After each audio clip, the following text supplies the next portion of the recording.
Hey guys, Dan with Philosophical Fishing. I wanted to make a video talking about that Netflix documentary that just came out called Take Your Pills, Xanax. I watched this the other night when it first came out, and granted, I have a 3-year-old who was crying and kicking me the entire time, so I didn't really get to, shall I say, fully invest the majority of my attention on this documentary. Nonetheless, I was able to probably gather about 60 to 70%, I would say, of the entire thing. And I just wanted to make a video kind of on my reaction to it and also see what your guys' reaction to it was, because I'm very curious. So far, from what I gather, most people are highly disappointed and even very angry at this documentary because it fails to touch upon the actual depths of devastation that these drugs are causing right now. And understandably so, because there's so many people who are suffering, who have died, and have had their lives completely ripped apart for decades in some cases by these drugs. I will say that I thought that the only real impactful part of this entire documentary, which I believe was about an hour and 20 minutes or an hour and a half long, was when it focused in on a gentleman by the name of John, I believe was his name. And John tells his story about how he was taking Xanax for a long period of time and all of a sudden started experiencing all these horrific symptoms, didn't know what was going on with him, and so he decided to go to some doctors to try to see what's going on with me. I have no idea what's happening right now.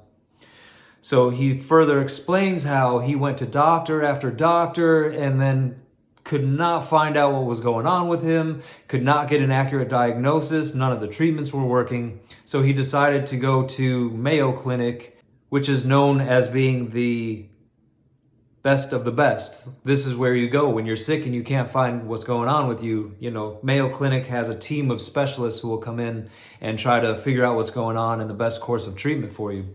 So even the best of the best at Mayo Clinic couldn't figure out what was going on. They did make some diagnosis for him, but it obviously was not geared to what was actually going on with John. They gave him some kind of treatment, he said, which was worse than what he was actually experiencing with the benzo withdrawal.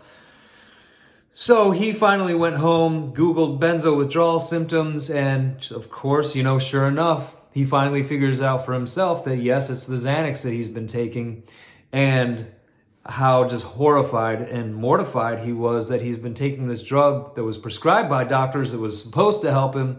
And he said, I think at one point he went to like 35 or 36 doctors to try to figure out what was going on with him, and nobody could figure it out. Nobody was able to even come close. And in fact, he even asked some of the doctors, could what I'm experiencing be attributed to the benzodiazepine that I've been taking for all this time? And, time after time, he got, no, of course, it's not that, John. No, just keep taking the Xanax. That's not it. So, of course, as you and I, and we all fully well know, of course it's the Xanax. He was in tolerance withdrawal. He didn't know it. I'd been there too, 10 years ago, I was in tolerance withdrawal with Xanax, and I didn't know it either. I thought that I was just having panic attacks, and, my anxiety was really high because I was in college and blah, blah, blah. So I'm really grateful that John told his story in this documentary, and I'm really thankful that he allowed this period of his life to be documented to try to spread awareness and get the message out there that this is what these drugs are actually doing.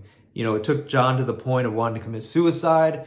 He has a family, he has kids, he's got a job. I mean, it looks like from the outside that the rest of his life was really, really good. I mean, he looked like he had a nice family, a nice job, a nice home, and everything else was going okay for him. But because he was on Xanax for so long, I mean, it just completely turned his life upside down. And it even shows at one point him doing the water titration method, which goes to show how much of a prison you're in when you're on these drugs for so long. And now you're forced to keep taking a drug that's slowly poisoning you, but you can't just stop it abruptly. You have to go through a process over a long period of time of coming off these drugs very, very slowly. Otherwise, you can do further damage. So again, I'm thankful for John for telling his story. I think that was probably the only real impactful thing about this documentary. So there were a few other people in this documentary, about 3 or 4 others, who were kind of telling their story. And it began with them telling how they dealt with anxiety, and their anxiety was really bad, and kind of some defining moments in their life where this is why I started taking Xanax, or this is why I started taking a benzodiazepine. And I think maybe that was a little helpful, just because the people explaining their symptoms of anxiety kind of helps people to identify with them a little bit. And there's some value to that, because I mean, me, myself, watching it, I could identify with the guy talking about how, he had a fear of public speaking, and yet that was a big part of his job. And I have the same thing. So for me, like, I can identify with that and say, yeah, I'm like him in that regard. And that's also one of the reasons that I started taking a benzodiazepine. Where this film fell extremely short, though, was at the end.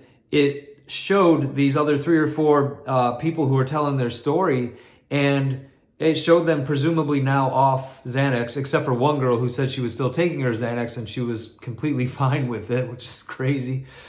It showed these other people, and they were kind of talking about how they've had to discover other ways to deal with their anxiety. And it shows one lady kind of working out in the gym, and people kind of going about and going on with their lives, but it completely skipped over, well, how did you go from taking Xanax or a benzo for a long period of time to now being where you're at?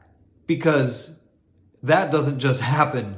You don't just go from taking a benzodiazepine for a long time to, oh yeah, and then I discovered other ways to deal with my anxiety, and now I'm okay, and I go on with my life. And I realized that the point of this film was to try to end it on a positive note and on a happy ending. And fine, like, I get it. That's how we tell stories. Okay. But it completely, except for showing John, who is presumably still in the middle of a water titration right now and slowly coming off Xanax, it just showed them going from like point A to point Z, and it skipped everything in the middle. So everything that you and I all know about benzos, and the reason that you guys are probably watching this video is because the process from going from taking a benzodiazepine for any length of time to coming off a benzo, and then the withdrawals and the protracted withdrawals, and what I call the benzo damage, because that's what it is. It damages our bodies and our brains. It completely skipped over that. And that's the hardest part. That's what's doing all the destruction right now, and takes away decades of people's lives to this drug. It rips families apart. And let's be honest, and I know I always try to keep this channel really positive, and that's necessary, but people have died. People have OD'd on this drug accidentally. People have committed suicide because of the painful process of trying to come off this drug. And that's the story that needs to be told. People need to know how devastating it is. People need to know that when you come off a benzodiazepine, you can die. It can kill you just from coming off a benzodiazepine too quickly, because you can go into seizure and it can kill you very easily.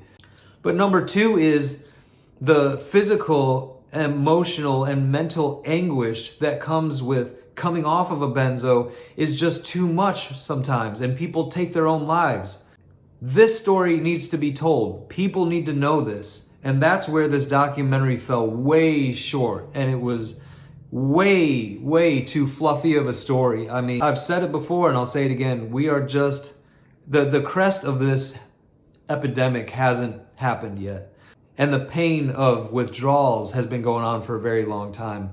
But the real story just hasn't gotten traction yet in our mainstream media. Not enough people know about it. And that's been one of my main purposes for starting this channel, was to help people and have some support for people who are coming off of benzodiazepine, who really need that support and really need to hear a message of hope that it's possible. But B is also to spread awareness and let people know what's going on, so that hopefully we can save the next generation of people from ever having to take these things long term in the first place, because that's not what these drugs were meant for, and that's what they've been being prescribed for a very long time, was to keep people on them indefinitely.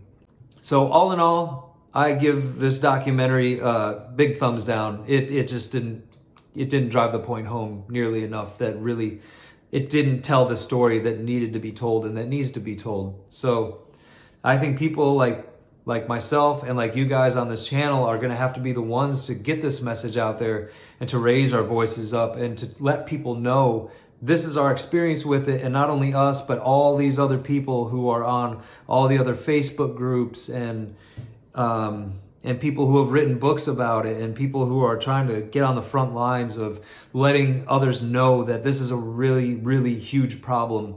And I'm telling you, once there's enough attention on this, and once there's enough focus on what's actually happening and enough people telling their stories of what's going on with them, once the message is out there, there's going to be a massive, massive wave of a benzo epidemic that's going to be much, much worse than the opioid epidemic.